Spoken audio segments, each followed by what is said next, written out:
Welcome to Blackbird, episode number 39. My name is James, and today I'm excited to bring you a chat that I had with my friend James Reilly. James Reilly is kind of an old hand in the Ron Paul movement from back in 2007 and 8 when Ron Paul was first running for president. We got to know each other, of course, on Facebook in kind of libertarian circles, the Tom Woods Facebook group, Principled Libertarian, that sort of thing. And given that we live, a couple of states away, our paths have crossed in person a few times. And what that led to is a pretty good phone relationship. We hadn't talked in about a year. The last time we spoke on the phone was right after the murder of George Floyd, when all of, the cities were burning last year. James lives close to Kenosha, Wisconsin, where they were, of course, having riots in the streets. And here in Minneapolis, which is, ground zero, George Floyd was killed, just a couple of miles away from me. I was also obviously very impacted by those events. And so we talked last year about defunding the police and sort of the crossover between some left-wing movements and the libertarian movement. Unfortunately, this was before I had started a podcast, so it wasn't recorded. It would have been great if it had been. We talked for a good hour and a half on the phone. I wanted to kind of recreate that vibe. I wanted to pick his brain, not so much on current events, but, his thought on philosophy, on where he's at as far as like his political ideology, if it even exists anymore. He's kind of dropped off Facebook and the communities where we had hung out. Our conversations are mostly via DM now, but I know that he has a lot of interesting viewpoints. I had recently referred to him in a Mises Caucus group as the closest thing to a real libertarian philosopher that we have here.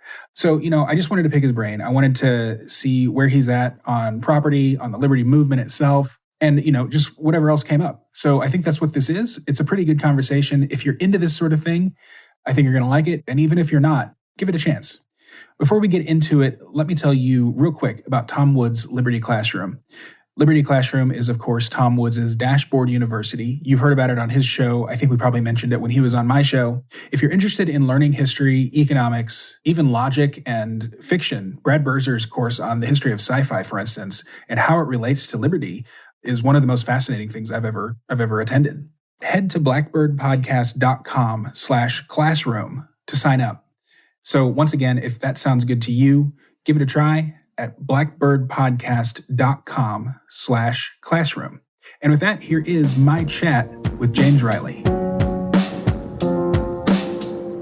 All right, James Reilly. So you're not like a celebritarian, but we have been in the same circles for years. And so I wanted to have you on just to kind of talk, I guess. Like we have pretty good conversations. I didn't come at it with any sort of like predefined questions or really a whole lot of topics or anything like that. I just think you have interesting things to say. And recently we were in you kind of made a cameo in the Mises Caucus group on Facebook. And I referred to you as the closest thing that we have to a real libertarian theorist in this group. So, and I know that was kind of flattering and stuff like that, but really I feel like that's the case. So I don't necessarily want to get too much into libertarianism. Really, I just kind of like to pick your brain on, the culture and politics if you want to get into it and all that stuff. But first, so that I can stop rambling, why don't you kind of give a quick bio of yourself? Sure. So I live in Wisconsin right now. I was born in New York City. I joined the Navy when I was 19 years old, basically to take care of my wife and 2 children and 1 on the way. And that was at 19 years old. I married when I was 19 and she had 2 kids and we were pregnant. And so I joined the Navy.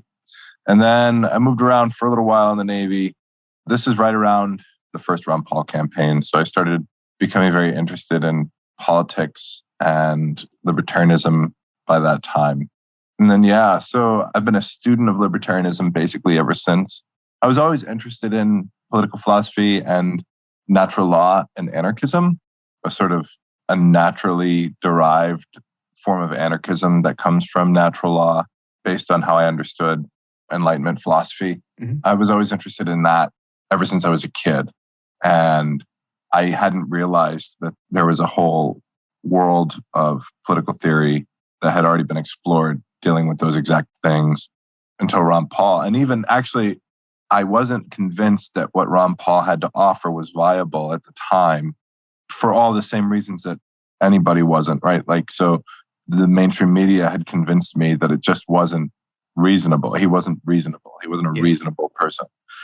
Even though what he was saying resonated so deeply, but it was so radical and so counter to the mainstream that I would just chalk it up to like, yeah, he makes so much sense and there's a lot of value to what he's proposing, but it just wouldn't work in the 21st century, And so I kind of let that election go by. And then by the 2012 election and watching him the second time around, I started to really just begin to appreciate how important he was as a political force in the US. And that's when I really took my deep dive into libertarianism. So I ended up getting out of the Navy. I got my degree in economics. I studied at the college that Yuri Maltsev teaches at, became close friends with him. And I've done a lot of stuff with the Mises Institute over the years, various Mises universities and Rothbard graduate seminars and things like that, just to sort of enhance my understanding of Austrian economics. And so I'm very, very interested in Austrian economics, probably more interested in Austrian economics than I am with the particular brand of libertarianism that's associated with Austrian economics. Sure. But yeah, that's basically who I am. At this point, all I do is teach fencing and play music and watch my kids grow up.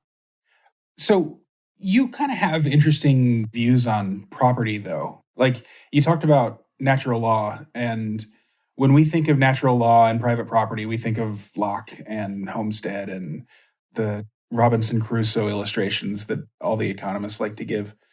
Don't you have like a different conception from that?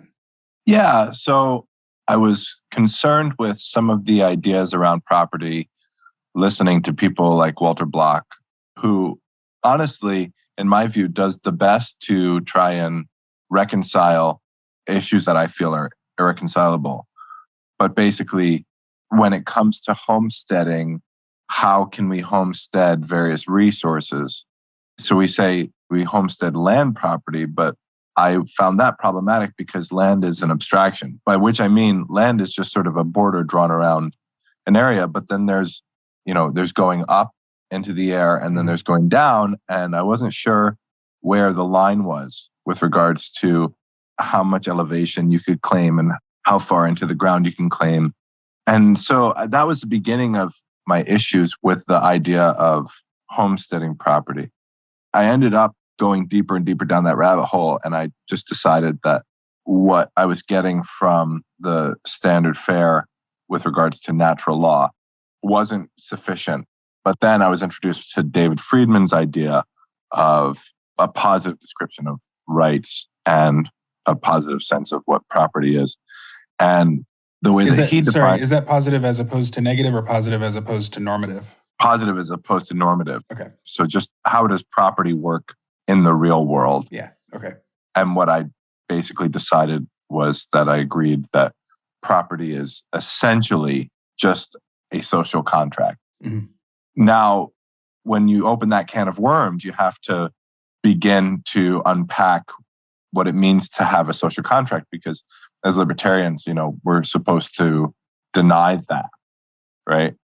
And so now my whole sense of what a rights regime is sort of framed in terms of this social contract, how it is that social contracts form in the real world. Again, so I'm talking about like a positive description of how it is that organizations of human beings decide what the rights in a given society are. And so the question becomes less about whether or not there's a natural order which involves a particular set of rights, and otherwise there's an artificial order, right, which is sort of manifested in the form of a social contract. The question becomes less of that and more a question of how the necessarily contrived order is either evolves or is derived, right? So in my view, any order, any set of rules or laws, any rights regime in a given society is necessarily contrived. And my question is there a more optimal way to devise the set of rules that we govern ourselves by than sort of the authoritarian imposition of such a set of rules by a state? So when you take that perspective, then property is just like any other way that we interact or rule that we govern ourselves by, and which is to say that we just kind of as a society decide that's what we're going to honor. And so I personally view property as being, I don't want to say essential because society could operate without property, but I think that, for the world that I want to live in, I like the institution of property. I want to live in a society where I'm able to acquire resources and quote unquote hoard them.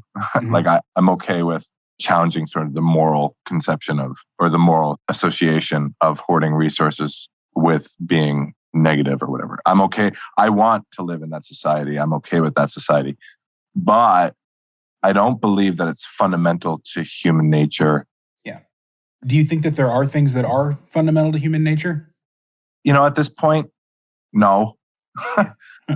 Yeah, I think that what happens is we sort of develop our relationships in weird and interesting ways. If you just think about the types of relationships that you have with various people in your life, right? There are various distributions of power between you and your friends, right?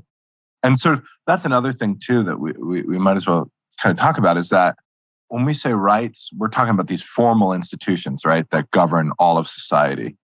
But really, rights are just a distribution of power. Rights are what allows certain behavior, or rights make certain behavior acceptable in such a way that people don't respond to it. It doesn't cause conflict, right? Yeah. But so in a sense, even within our personal relationships, there's a set of rights.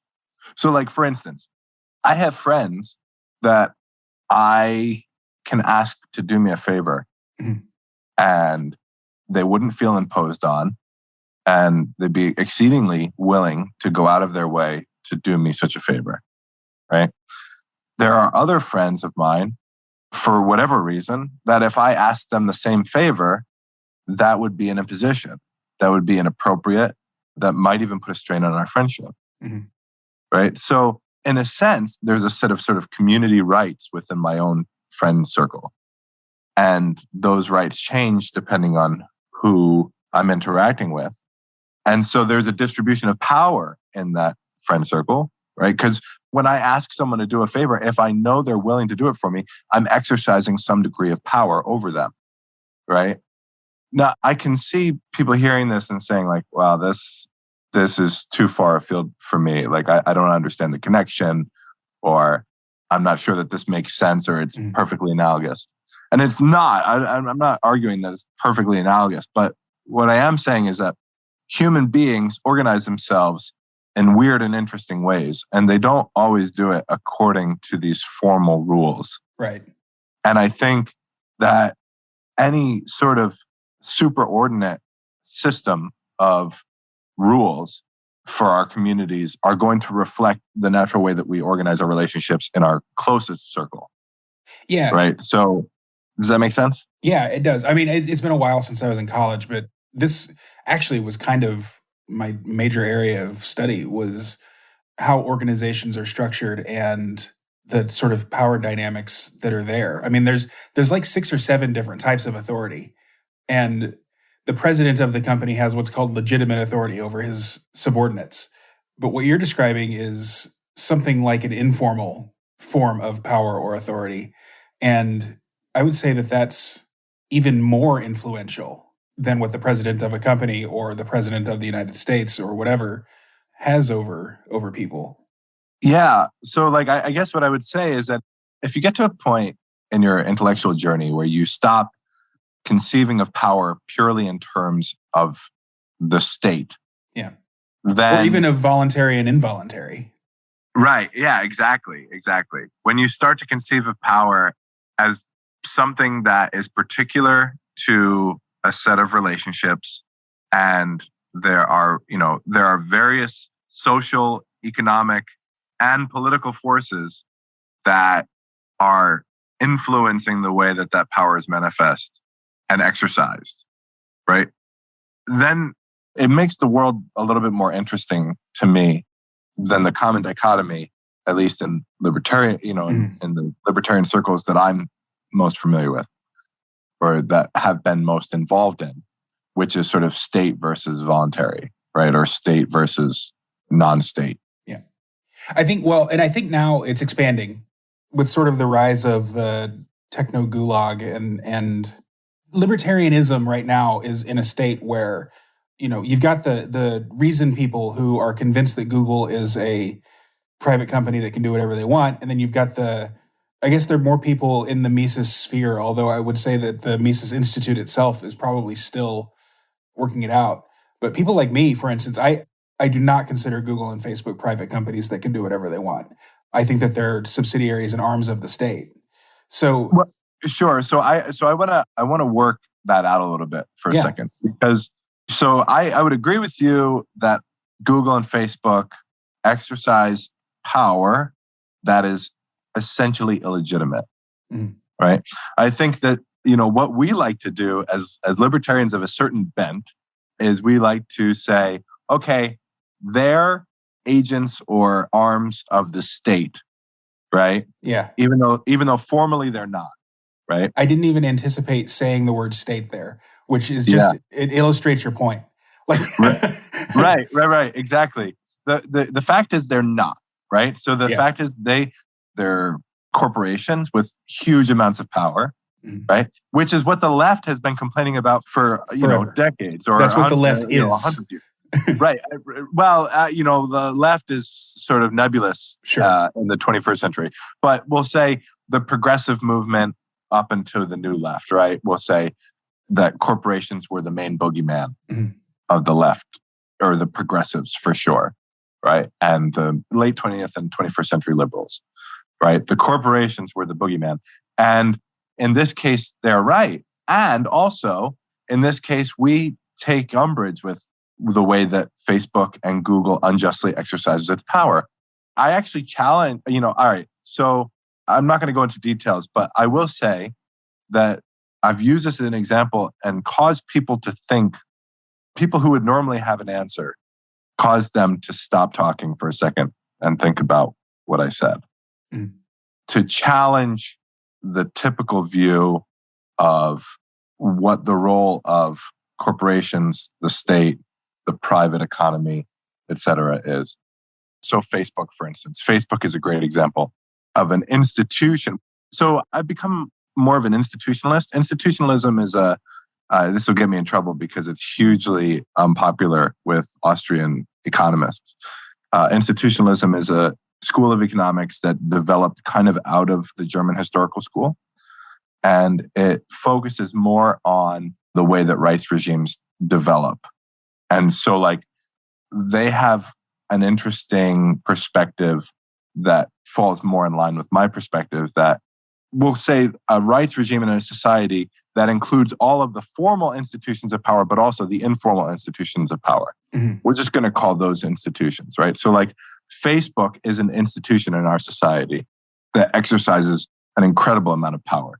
Now, they do it through the state, but it's also not clear to me that they wouldn't exercise the kind of power that so many right Mises anarchist types are so offended by, right? It's not clear to me that they wouldn't be able to do that, or they wouldn't be doing that if it wasn't for the state, right?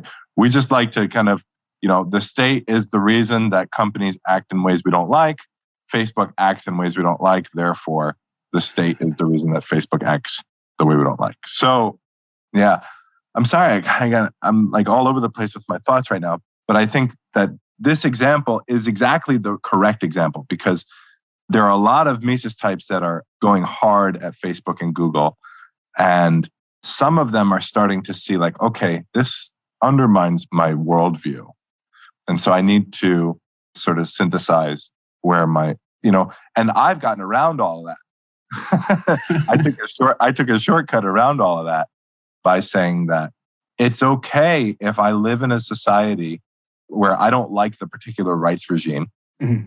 And it doesn't have anything to do with the state or corporations per se, but it just has to do with the exercise of power. Now, one thing I will say is that I'm more of a conservative when it comes to the way that society's transformed, by which I mean, like, I don't want a revolution in my lifetime. Okay. I have kids. Yeah. I have kids. I have a pretty cushy lifestyle. I have a job that I like. I get to do basically what I want to do. Contrast that with parts of the world that have experienced revolution recently, right? Really, I can't think of many geographical regions that had experienced revolution that fared well shortly after. Mm-hmm. Maybe in the long term, or maybe things had become so destitute under the current regime that revolution was a godsend. But that being said, I wouldn't regard the United States as being that. Yeah.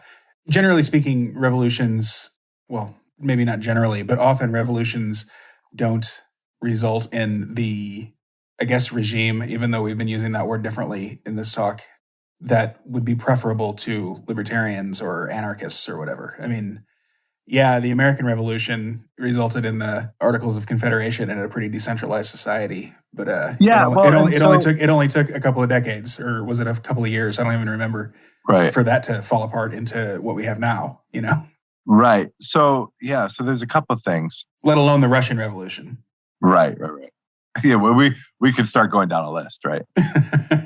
But yeah, so just about your comment with the United States, I wouldn't regard that as a revolution, or that was a fairly conservative revolution. All right. Right. Which is to say that they maintained all of the formal political institutions that they had already been governing themselves by, in the United States after the nominal control over the territory was decided. So like the states still operated as states. The legislatures, there were formal political institutions that had basically operated as though nothing had changed, right? So that would be an interesting thought with regards to that. I'd also say, with regards to the use of the term regime, I think you're absolutely right, and it's the perfect term, right? Because the way that I'm using the term regime is sort of an expression or an embodiment of all of the institutions of power in a given society, right? Including formal political ones, economic ones, and social ones, right? And there are lots of social institutions of power, and we can talk about those. And there are lots of economic institutions of power and distributions of power. For instance, right now, Facebook has a lot of power, and it's not state power. It's economic power and social power in a sense. But when we say like a regime, the regime comes from the way that power is subsequently distributed in terms of a revolution, right? So we say like, what are the rules? What are the new rules of our society? And I think that's what you're getting at, is that after a revolution, it's not as though you can always expect the rules to be made in such a way that it serves the interest of all of the people that were agitating for the revolution. The other thing, probably the most important thing for me when it comes to revolution is just, it gets to a question of philosophy, right? What caused the revolution? And that's a very difficult question to answer. When we say, what caused the revolution? Well, there was agitation from whom? From people who were being abused by the current distribution of power, okay? By people who were agitating for a particular rights regime to replace the current regime with. There are lots of different camps, right? So there are the leftists. I'm just talking about today in the United States. Right, yeah. And then there are the people who are looking to seize power, right? The people who see an opportunity to seize power. And those are probably the people who are most advantaged in the current rights regime, right? Like, that's the thing about rights regimes that I think that we ought to pay attention to, is that in any given distribution of power, there are people who benefit from the status quo. And then there are those who, and benefit from the status quo. That's kind of like, often that's everybody, right? That's what stability means. Stability in a society means that everybody is generally benefited from the status quo. right? So it's only when enough people in a society decide that the rights regime, not the particular circumstances of their lives or livelihoods or anything, but that the regime itself is not serving them. That's when you get revolution, right? So, for instance, I like using this example with regards to property too, so that we can tie that in.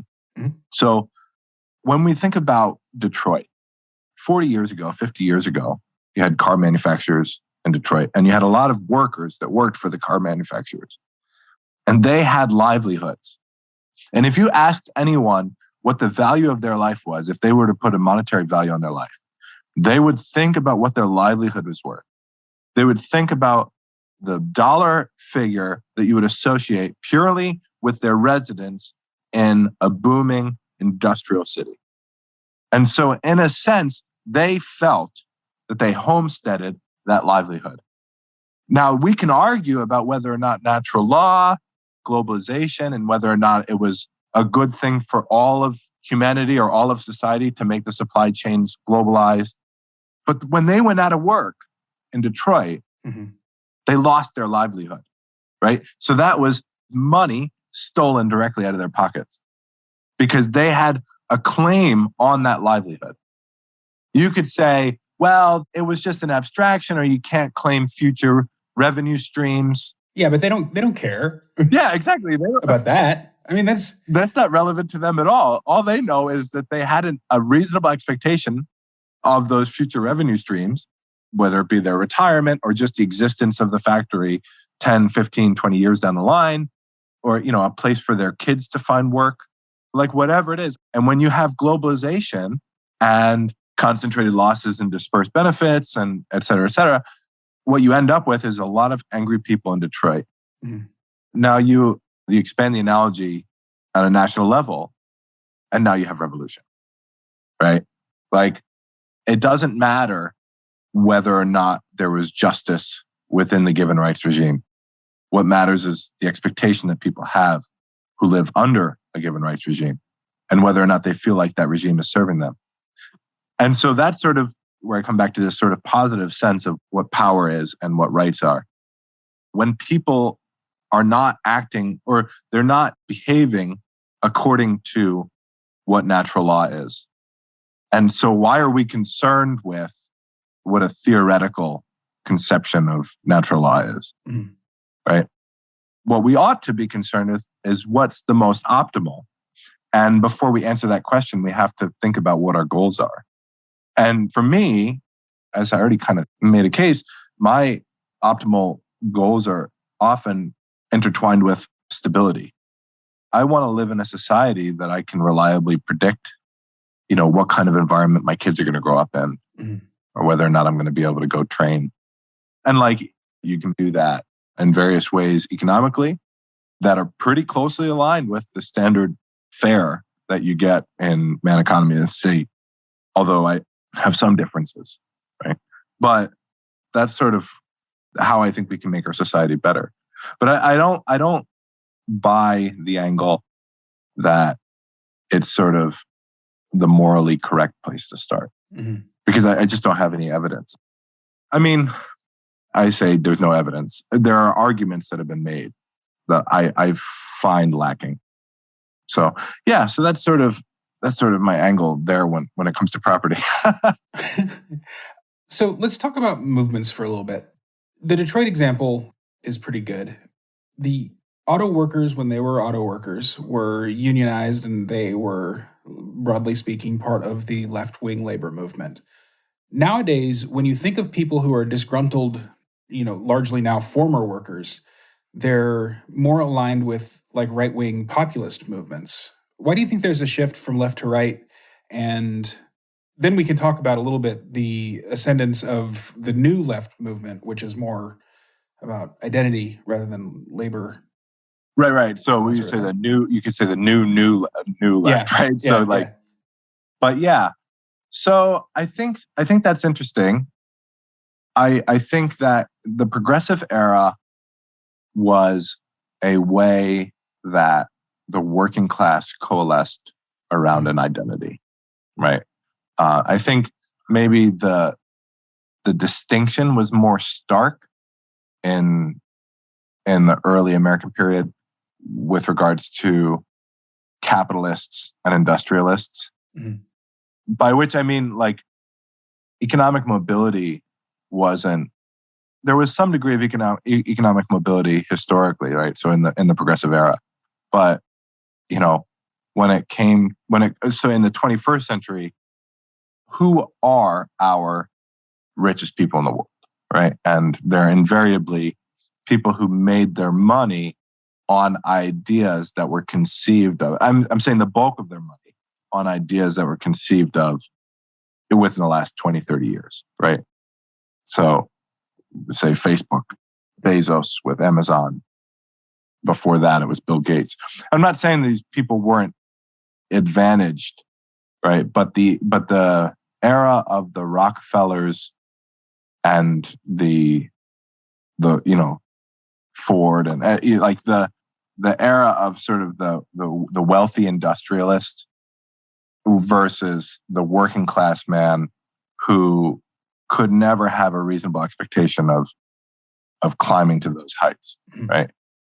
Things have changed so much in the digital era. I think that has something to do with how the working class or the middle class forms its identity. Yeah. Right. So in the progressive era, there was a lot of talk about a labor movement.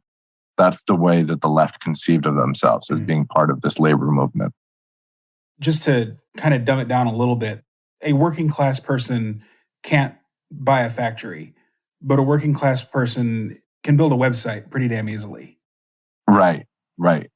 In the 21st century, a working class person can have access to all of the resources they need to be exceedingly successful. Yeah. And just in terms of access to create content for a YouTube channel. Right. So we have. Well, and to throw a bone to our lefty friends, they have access to all of those resources, save maybe for luck, which, if you ask any successful entrepreneur, they'll tell you, maybe not any. I think Richard Branson doesn't buy into the luck thing, or somebody, but I would agree with them that luck does play a part in success. Sure. Well, so I do like the Austrian take on entrepreneurship, right? And specifically when I say Austrian take, I mean because there's two sides of the Austrian debate on entrepreneurship, and I'm a huge fan of the Rothbardian man economy and state sense of entrepreneurship, which is that's part of part of the process of entrepreneurship is the anticipation of future preferences. And so what goes into that can be a lot of things, right? But, one of the things that goes into that is insight and astuteness and, or hard work or whatever. Like there are lots of ways that you can exercise your entrepreneurial spirit beyond just the luck of having guessed future preferences right. There is an inherent, because we're anticipating what's happening in the future and things change, the future isn't set. Or at least we have no knowledge. We cannot, it's tautologically impossible for us to have knowledge of the way that the future will play out. That there is always going to be an inherent risk in the way that we sort of exercise our entrepreneurship. But you can be better at it and worse at it. There is an art to entrepreneurship that I think is kind of beyond luck. But I do agree that you can guess right in spite of yourself, right? So to say that luck doesn't play a role would also be sort of not nuanced enough. Does that make sense? Yeah, I think it does. And the big debate between Austrian economists on entrepreneurship, to me, is a little too esoteric as far as I'm concerned. Okay. Yeah, I mean, I understand. I definitely understand why you would feel that way, because I've spent a lot of time with it, and I forget that when I first was introduced to this the fact that there was this debate. I had a little bit of trouble seeing the difference. So, I mean, one thing that I would suggest to anybody is, aside from reading all of the papers, because there's been 24 papers published in the back and forth, but also just like Man, Economy, and State has the best exposition of Austrian, so the Misesian sort of line, you couldn't even say the Misesian, the Rothbardian line.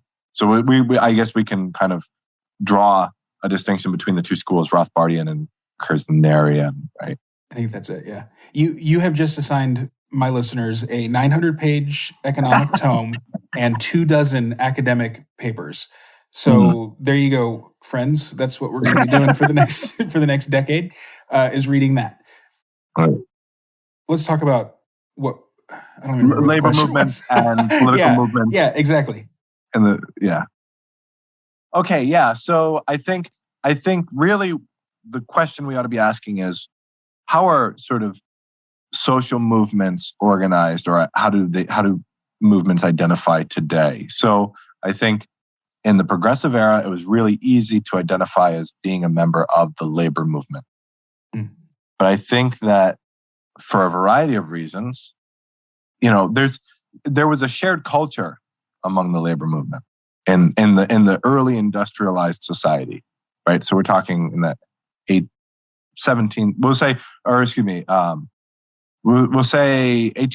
right? So 19th century through most of the 20th century, we'll call like the industrialized period. And there was a shared culture among workers, right? Which is to say, and especially in the assembly line era, right? But even before that, right? There was a shared culture among workers. And that's gone today. So the working class and the / middle class don't have a shared culture.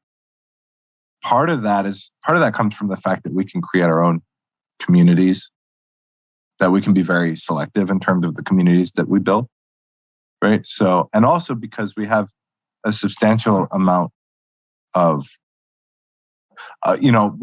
so we have a lot of resources available to us to dedicate ourselves to various communities in more profound ways. So I would say all over the United States, or all over the world, really, and it's become sort of more international, the way that we develop our communities. We have these little subgroups of people who are interested in various things and dedicating themselves to various things. So one example of this would be libertarianism, right? Or not even libertarianism, but we'll say like Misesian, Ron Paul inspired, Mises Institute, ANCAP, voluntarist community.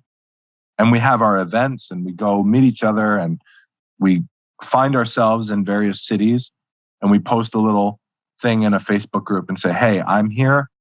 I'm in Austin or I'm in Minneapolis. Who wants to go get a drink or who wants to go get ramen?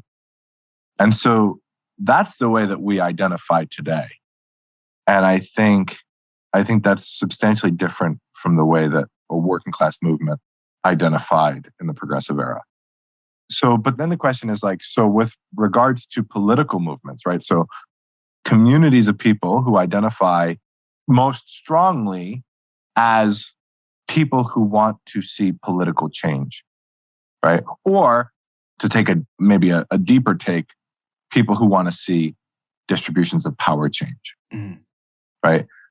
And there are a lot of ways where it's perfectly reasonable for people to kind of see themselves as members of those groups in the 21st century because of social media and because of access to content and because of the fruits of it. I think it might even be particular to the way that we're able to promote our ideas and the ideas that have the highest degree of potential to cause a stir, right?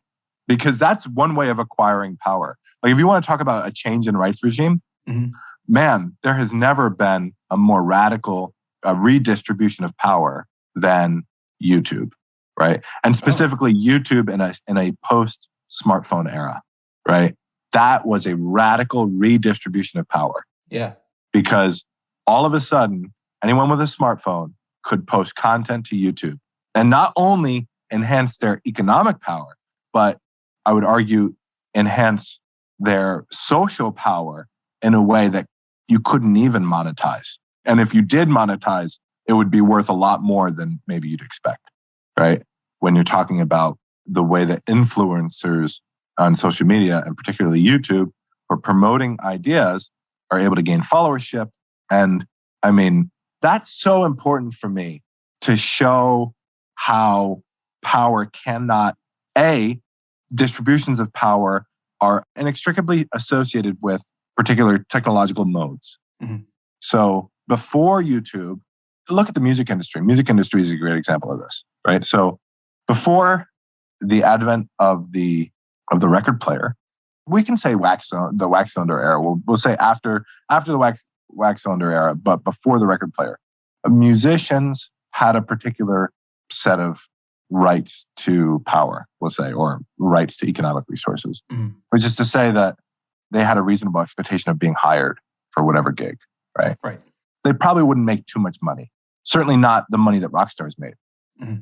When you get to the advent of record labels and music producing companies, now all of a sudden the capitalists have the most power.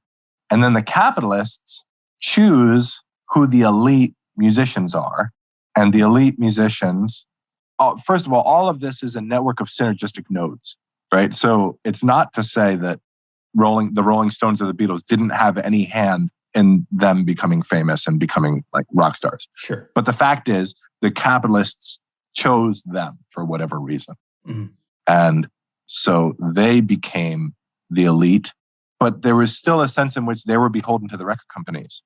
Eventually that starts to change just a little bit, but not as radically as when you have Napster, right? Once you have Napster, now all of a sudden power has been stripped from the hands of the rock stars and of the record labels. But even more importantly, once you get YouTube and Spotify and all these various digital streaming platforms for amateur people who were amateur musicians, now all of a sudden you have a more democratized workplace in the music industry. Mm-hmm. And so rock stars are becoming a thing of the past. Right? We don't have rock stars today in the same way that we did throughout, we'll say, from the 60s throughout the 90s. And all of that had nothing to do with the way that the laws were written. Nothing to do with political power whatsoever. You had radical redistributions of power numerous times throughout a course of 70 years that had zero to do with the way the laws were written. Zero to do with political power.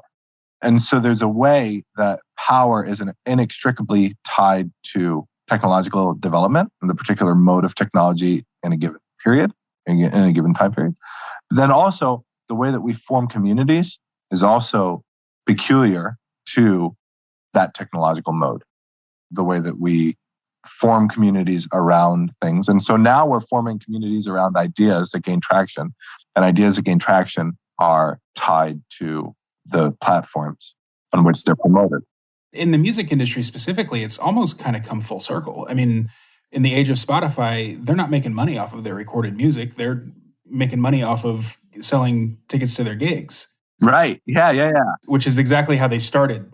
And in addition to that, though, social media has created a tremendous opportunity for musicians to create communities around themselves, like you were saying. You know, I was at a concert 2 nights ago. It's this duo, basically, who, because of COVID, weren't able to play the clubs. So they've just been touring the United States, playing in random people's backyards. You know, I'm sure they give them a cut of the ticket sales, and the tickets were cheap because they weren't paying the venue, and they were just traveling around in their van with their instruments, a couple of amps, and that's it. Right. And it was one of the best shows I've ever seen too. Like, I mean, I'd hate to say that COVID was good for the world, but it was so much better than being in a noisy club. There was no bar, so there's that. But I mean, yeah, no, I think that's super interesting. I'm really fascinated by it. COVID is a great example of like the way that these historical peculiarities shape the way that shape the economic landscape, and necessarily shape the distribution of power. Right. So it's not just the structure of the economy. I want to move away from this idea of Everything has to be defined in terms of the structure of the economy, right? There's a way in which social relationships change too, right? So for instance, it's a lot easier today to be able to reach out to the band, for instance, that you like so much. Whereas it would have been a ridiculous expectation for you to be able to email Axl Rose. Yeah. And be like, or Dave Matthews when I was in high school. Or Dave Matthews or whatever, right? And be like, hey, I love your music. But now they'll come to your house. Yeah, Dave Matthews literally was doing live streams where he was taking direct requests from YouTube chat, like all throughout the pandemic. Right.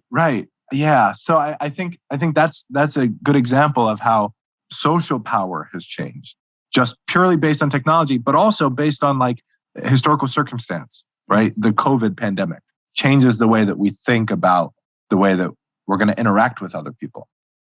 But that being said, we are concerned with, so the main way that we think about power is through its formal institutions, right? So political power, so i.e. the state, right? And it's not to say that that's all power, but that's certainly the sort of foundation. But I don't want to call it the foundation either. That's not right.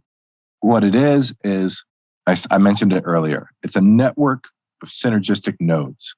You have various spheres within a society that interact with each other and play off each other.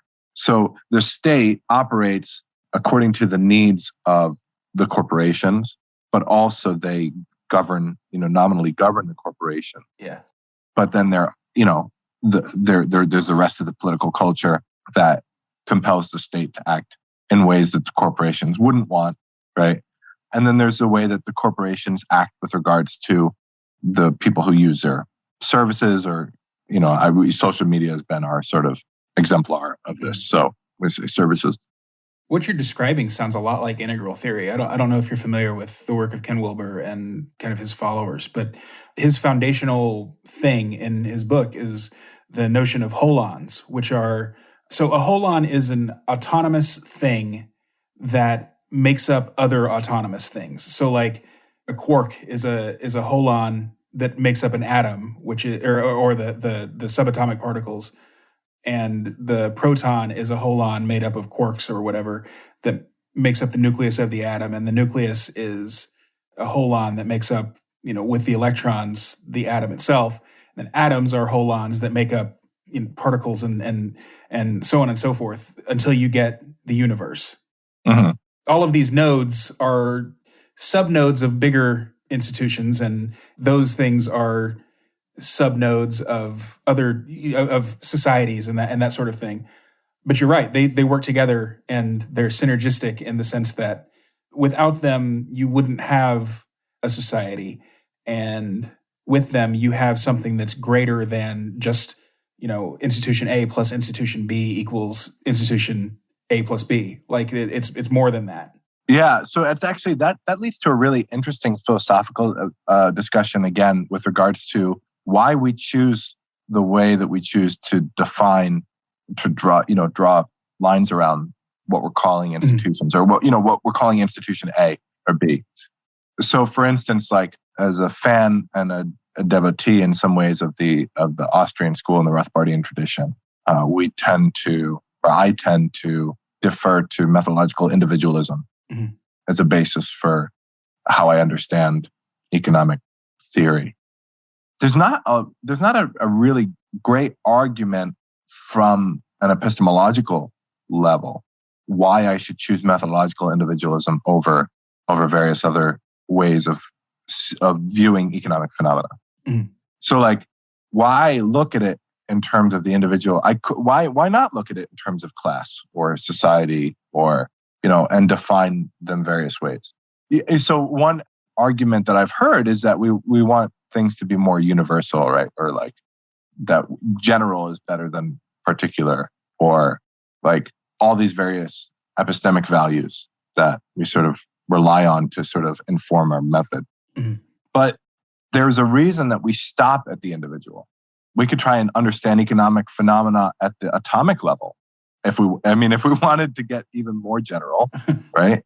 But we don't. We say, no, economics is a question of the way individuals act or humans act. And I think the reason that we choose that is because it seems to be the most relevant way, the most functionally relevant way to devise our method that will answer the question, but it's still essentially a choice. And like, we have to start there. We have to start with some assumption. Yeah.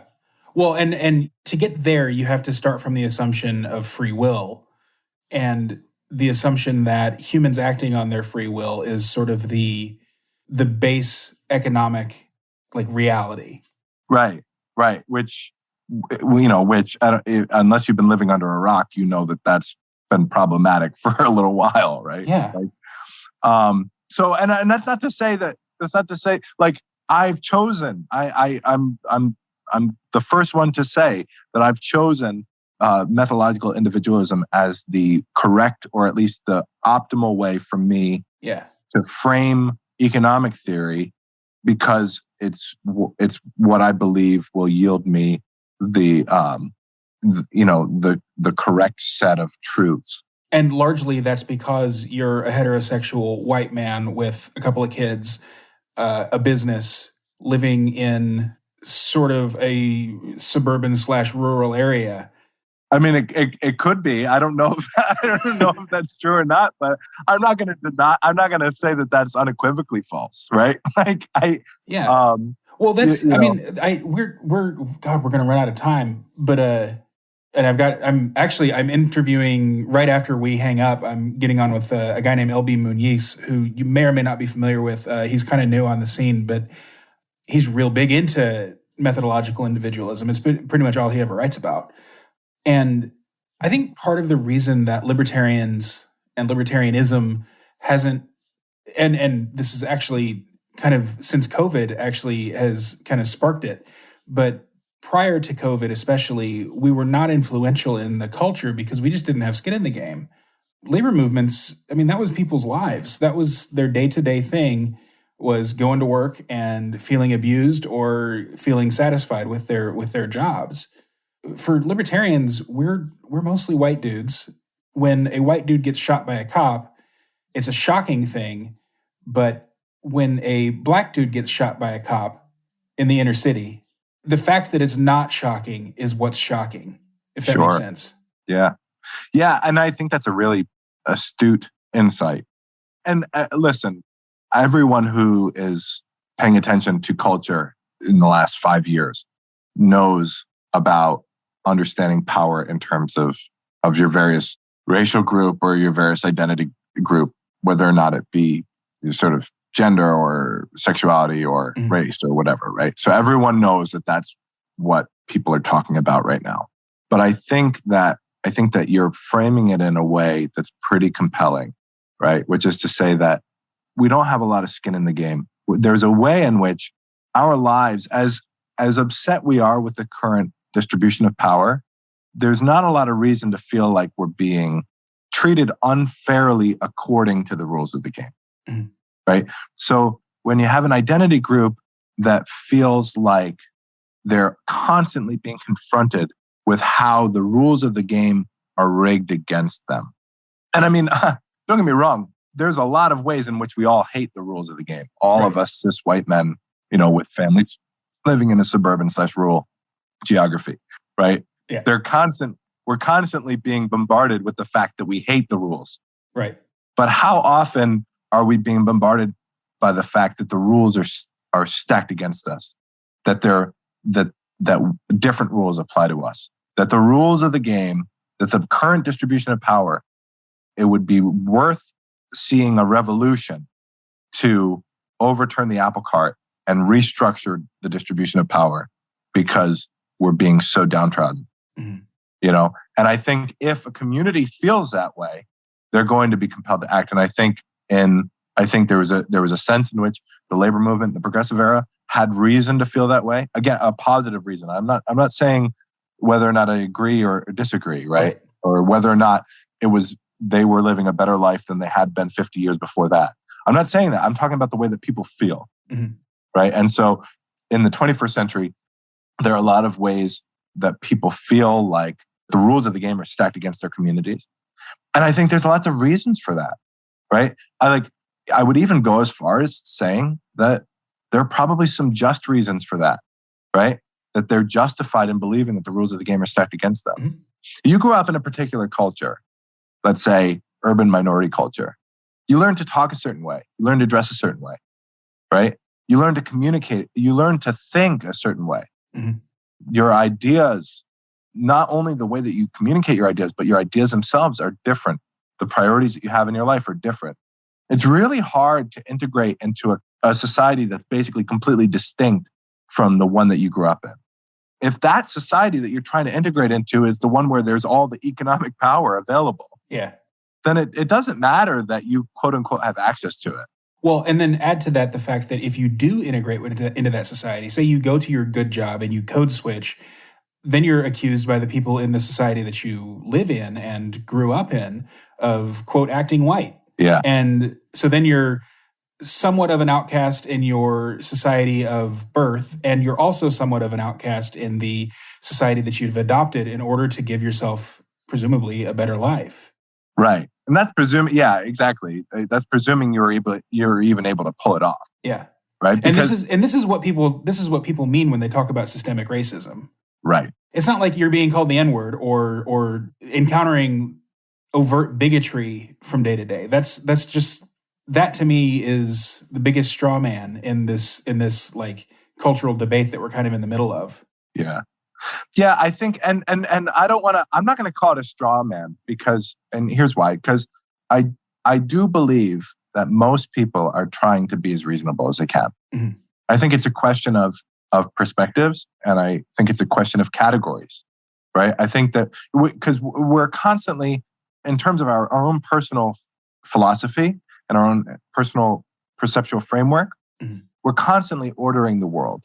And if the categories in which we order the world preclude these sort of distinctions, then it's impossible for us to see them. And so the question has to be whether or not there's a value in ordering the world, ordering our societies, and just in terms of our own personal philosophy, our own perceptual framework, right? If there's a value in seeing these distinctions or not. I think that there's arguments on either side. We have to make choices. I mean, that is unfortunate. Like you asked at the very beginning of this, you said, is there anything that is essential to human, nature? This is one of those things, right? Mm-hmm. Is that we're bound by our limitations as human beings. We have to make choices about how we're going to order the world. Yeah. And they necessarily, the reason that we need to is because there's literally an unlimited amount of information flying at our face at any given moment, right? And we have to decide what the important information is and what the unimportant information is, and what the relevant information is versus the irrelevant, right? And I'm talking about the material world, right? I'm saying when you're walking in the woods, you see trees and you see bushes and you see animals, critters, you see leaves on the ground, right? Why don't you see all of the millions and billions and infinite amounts of other information that's in the forest, right? The reason is because all of that isn't relevant to you. You see what you need to see to keep yourself on the path, right? Or to enjoy nature, whatever it is that you get, wherever the value comes from for you, right? But the same in society, right? So if we decide that we're only going to concern ourselves with, universal laws, a universal sense of what the natural social order is, and that precludes distinctions of identity, cultural identity, then it's impossible to see the challenges that particular cultural identities face. And so I don't think it's a straw man per se. I think it's just the way that we order the world. And I think our job as people who have decided that there's some value in ordering the world this way, that it's our job, if we care enough to convince others that value is there, and that they should do it, that they should think about it this way. They should frame the world in terms of cultural power and cultural identity. And now my argument isn't necessarily that it's just. My argument is that cultural identity is a way in which power is exercised in the world that we live in. Mm-hmm. And so to not understand it is naive. And I don't just mean understand it in terms of like, okay, that's a force that I have to contend with, but to understand it in a deep way. What's driving it? Whether or not there's a reason that people would behave in any particular way because of that as a social force. Mm-hmm. Yeah. In addition to that, for us, broadly speaking, libertarians or, people who have quirky ideas, we're generally not the best salespeople. And so if we think we have the ideas that'll save the world, but the good salesmen are selling what we think are bad ideas, I mean, they're going to win. Like, that's, I think, the part that we need. You've got like three major sub-movements within libertarianism right now, and you've kind of been off social, so maybe you're not quite as familiar with it. But so like the Dave Smiths are really pushing the Libertarian Party and specifically the Mises Caucus, and the Tho Bishop is really pushing Liberty Republicans. And then you've got like the Vin Armani and, God, I forgot his name. He's Jason Stapleton's co-host. They're really pushing this, just separate yourself from politics altogether and don't worry about convincing other people, look out for yourself. And it's hugely contentious, and it doesn't really need to be, in my opinion. But these three people who are completely at odds with each other, these three groups, are all arguing really about how to sell our ideas. They're not arguing over the ideas themselves anymore, really. Right. I'm not sure where I was going with that, but something you said reminded me of it. Yeah. Well. So what we were talking about is the way that that cultural identities is strong cultural forces in the U.S. are shaping the sort of discussion and the trajectory of power distribution in our society. And what we're saying is, okay, we want power. We believe that power should be distributed a certain way, and in my view, we being libertarians have a pretty naive view of what power is, because we tend to do our best to only consider the difference between, state and private, or, if you want to say non-state or whatever. Yeah. That's the area in which power is exercised that we're most primarily concerned with. And we want everyone I think it's probably true about anyone who has ideas about politics. We want things to go our way politically. And if we're concerned with that we should be doing the best job that we can.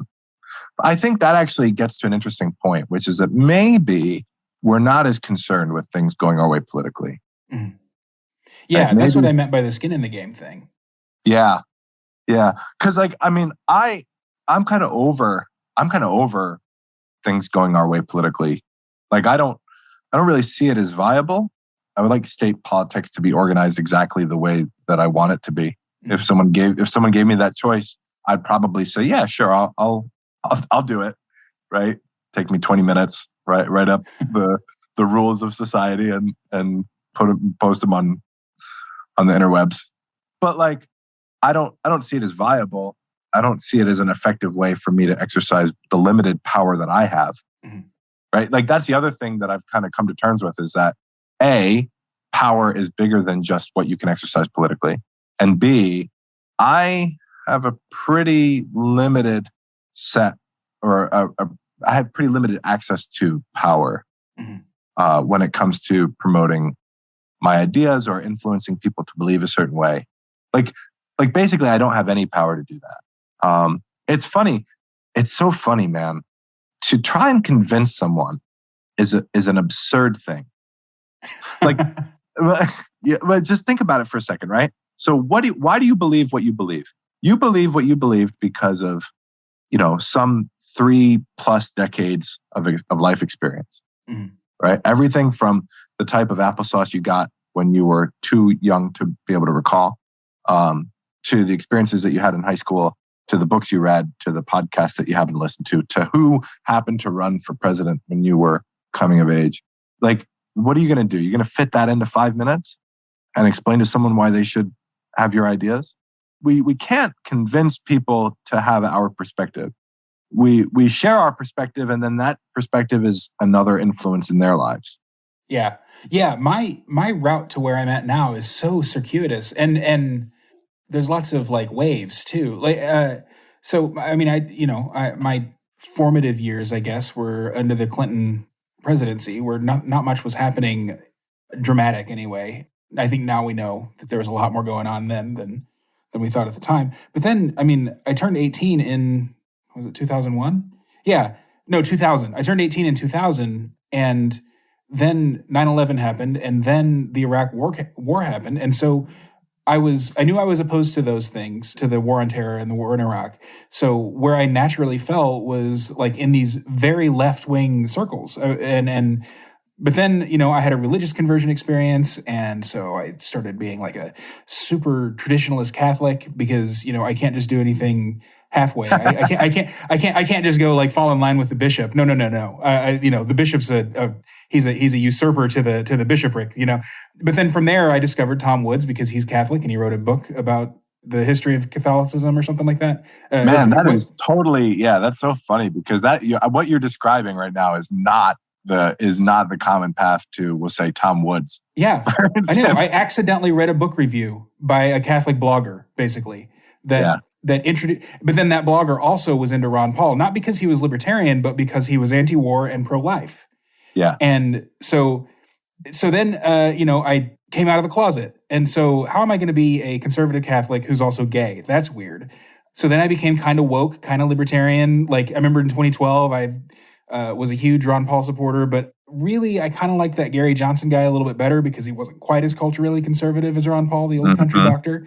So like I remember uninstalling Firefox from my computer because the CEO of Mozilla like gave money to a conservative organization that was anti-gay marriage or something like that. I don't even remember what the controversy was, but basically, the CEO of Mozilla who makes Firefox was a huge homophobe. So, that was a thing in forming my like worldview. And then, 2020 happened and I went full on agorist and just wanted to separate from politics completely. But then Dave Smith started inspiring me. And so now I'm like back in the LP and I'm even like on the state board for Minnesota's Libertarian Party, which, may or may not have been a good decision. I'm enjoying it so far. All of these different experiences and influencers have shaped my worldview. I didn't come to where I'm at now because I read a book. Right. And I think that's what more libertarians need to understand is that we're not going to change people's minds by recommending books ever. We're definitely not going to change people's minds. Definitely not by recommending books, but also not by giving them a 5-minute spiel about how our logic is sound. Yeah.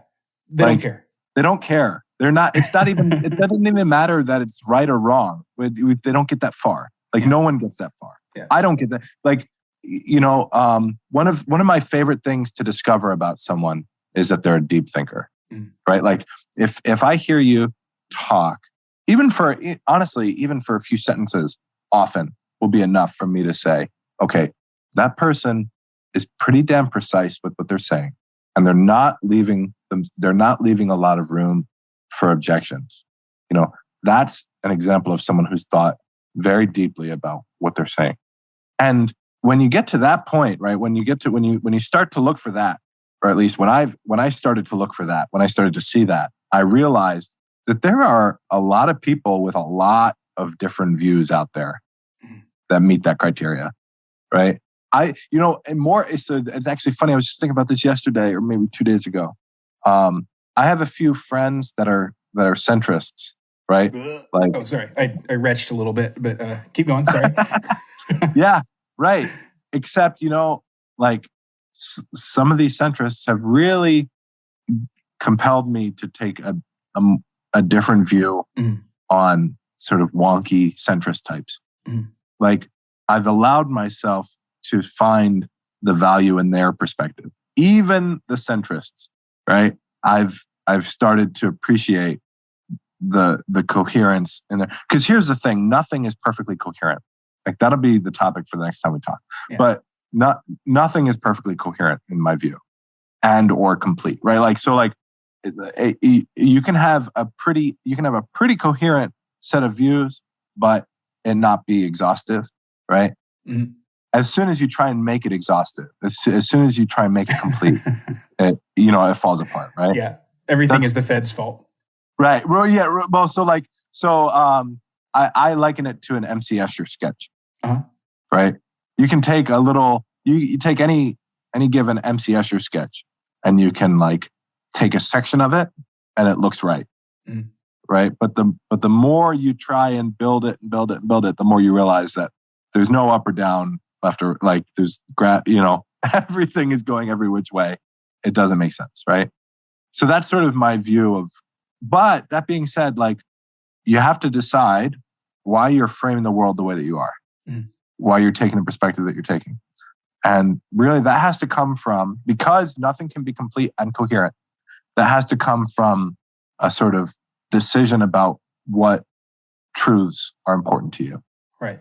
And when you do that, or when I did that, I've discovered that there's a way in which you can view the world where, even notwithstanding all of the problems and difficulties of the way that we've organized our current society, that it's still mitigating the potential for catastrophe the best way possible. I don't agree with them, but it's not just sheeple who are just falling in line, doing what they're told, believing what they are told, right? There are real smart people who have decided to view the world in such a way where a centrist perspective on politics has the greatest potential for good.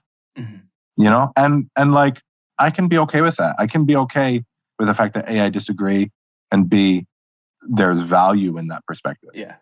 Thanks for teaching me something anyway. Yeah. Cool. Well, like I said, I have another one in about 10 minutes. So I'm going to go refresh my water glass. But before we do that, do you have anything to plug? I don't. I was, like you said, I've kind of been off. I've been off social media. Yeah. I'm just, I'm glad to have the conversation. Yeah, dude, we were talking before we started recording. We haven't spoken like aloud to one another since George Floyd's murder. And I really, now that I've started a podcast, I mean, I started this after that. I wanted to have another one of our conversations because they're very enjoyable. They go a lot faster than the fact that we've been talking for over an hour and a half is shocking to me. I hope that the audience gets as much out of hearing the two of us dialogue and hearing your insights as I do from talking to you, because I'd love to do it again, even if you don't have your own podcast or blog or whatever. I don't think you're even on Twitter, right? Yeah, right. Yeah, cool. I think I have an account, but it's basically a ghost account at this point. Yeah, cool. Honestly, man, I'd love to do it because one thing about me is that I like to build a thesis. Right. So for a living, I teach, right? That's one of the things I do. Yeah. Basically the biggest thing I do. And with my students, especially my one-on-one students, sometimes it'll take me a little while to build a thesis about, what I'm trying to say or the way that I view the world or whatever it is to make it sort of make more sense. And so obviously you can't do that in an hour and a half. I'd love to come back and we can kind of continue this discussion and maybe get somewhere to where we have like a complete thesis. But it was very enjoyable. Cool. Talking to you again, man. Yeah. And I should be up. Actually, I'll be up in Minneapolis in September, October-ish. Oh, nice. Cool. I've got a busy September, October, so let's sync up our calendars if you're going to be flexible on that. Yeah, for sure. All right, cool. It'll be good to see you again. Take care, James. It's good to see you. Yeah, see ya.